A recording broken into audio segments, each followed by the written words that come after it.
Il est l'heure à présent de la revue de presse internationale et c'est avec vous, Florent Rodeau. Bonjour. Et vous débutez avec l'actualité aux États-Unis où l'attitude de Donald Trump fait toujours couler beaucoup d'encre. Et notamment celle du New York Times. Le journal estime qu'en renvoyant dos à dos suprémacistes blancs et militants antifascistes, Donald Trump ne remplit pas, je cite, l'une des fonctions cardinales de son poste, à savoir établir un ordre moral pour unifier la nation.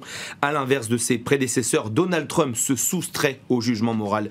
Peut-on lire dans cet article, le Washington Post publie lui un dessin. On y voit le pensionnaire du bureau ovale pointant du doigt une carte de l'Europe dominée à l'époque par l'Allemagne nazie.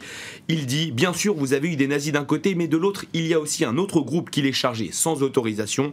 En bas apparaît la mention pour ceux qui ne comprennent pas le cours de l'histoire. Donald Trump en prend donc pour son grade. J'en termine sur ce sujet avec cet article du Guardian qui estime que c'est désormais à l'Europe de montrer la voie, des dirigeants européens qui ne doivent lui faire, je cite, aucune politesse. Le journal s'interroge d'ailleurs sur l'invitation de Theresa May à lancer à son homologue pour une visite d'État. Le pays n'en veut pas, peut-on lire en conclusion de cet article.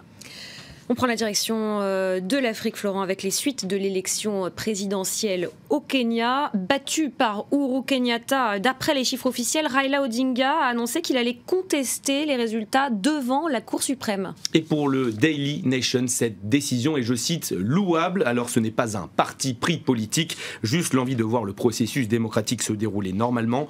Vous le savez, depuis plusieurs jours, la presse kenyane pointait du doigt la position, l'appel de Raila Odinga à ses partisans de cesser le travail. Une décision sobre, peut-on lire, puisque cette contestation se fait, je cite, légalement et non dans la rue. Le Star, autre quotidien du pays, se penche lui sur le rôle de la commission électorale.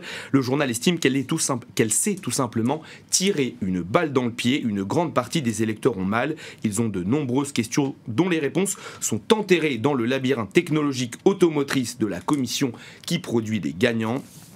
Fin de citation. Vous voyez également ce dessin du Daily Nation. Il revient sur la décision de la commission des ONG d'en expulser 2 du territoire kényan. On y voit son président, Fazul Mohamed, tirer les ficelles d'une ONG, lui-même étant piloté de loin par ce qui semble être les mains du pouvoir. Et vous nous emmenez à présent au Liban, dans cette revue de presse où les auteurs de viols ne pourront plus épouser leurs victimes pour échapper à la justice. Et à l'image de la Jordanie début août, le Parlement libanais a abrogé cette loi qui offrait une protection juridique aux délinquants sexuels. Un texte, nous rappelle le Daily Star, qui s'inspire du code pénal français de 1810.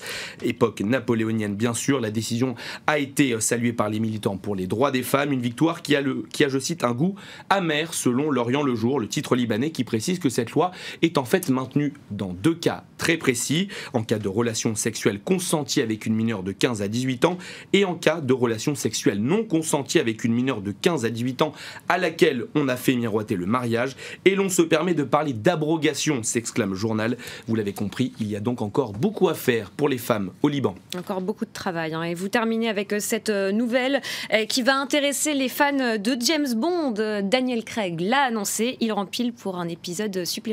C'est officiel, Claire. En effet, l'acteur britannique va incarner une dernière fois James Bond. Le film est prévu pour sortir courant 2019. Un choix logique selon le Guardian, le quotidien qui estime que la série James Bond, la Rolls-Royce du cinéma, ne pouvait pas se permettre de le perdre. Daniel Craig étant, je cite, un poids lourd d'Hollywood. L'acteur, écoutez bien, pourrait toucher jusqu'à 120 millions de livres pour ce dernier épisode, puisque plus que 2 ans attendent donc avant la sortie du nouveau James Bond. Et les fans qui attendent avec impatience, merci beaucoup Merci Florent. à vous, Claire. On peut retrouver cette revue de presse bien sûr sur notre site internet www.france24.com et sur la page Facebook de la revue de presse. Restez avec nous, on se retrouve dans quelques instants pour un nouveau journal.